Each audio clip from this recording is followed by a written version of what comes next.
jam gena wali fini weti emen nyende mo bare sappo e tati sil ujunɗiɗi e nogas e jeegom ina hawri e nogas e nayi mawnum yaw ujunere e temen nayi capannayi e jeeɗiɗi fergo ngo wuro koye ngo wuro jibinami wurde hen podanami mi tawani dañal gandinami nde dañmi duuɓi seeɗa jangde natnami nde yahani ngam doole dokkani koldam heege tuundi e jangde jadani jinnaɓe ngala kore jam ballani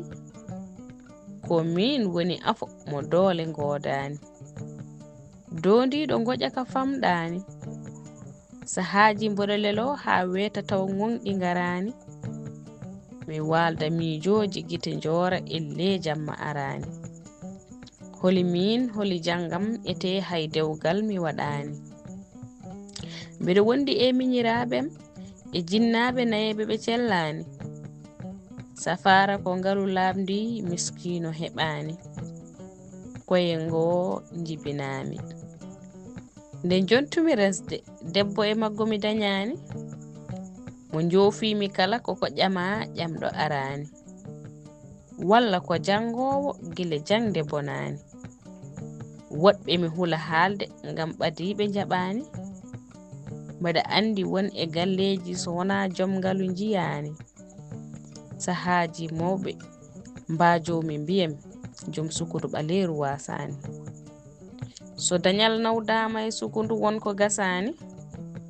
e ngongo jibinami tawi ko teddungal mi dañani basal wona jasre ngalu ko pecce min mi heɓani ngam haalaji hoddiɓe ɓernde deƴani so ngalu wonti kala jewte jonde welani anduɓe mbiyami ruuɗo aduna wonko ɓernde jaɓani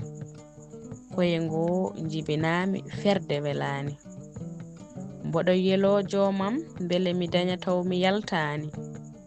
mi wuura e maggo belɗam ɗo yaware wodani mi wona kumtowo haajuji mo ɓernde faɗani kuɗol lamtoro sall Abdoul Toksel gorko mo dulmaji dembe e dande si Fatimata Huuɗo debbo mo beelinaɓe duɗal Pulaar Murtuɗo Joob yo jaam ñallu ñallen e nder hen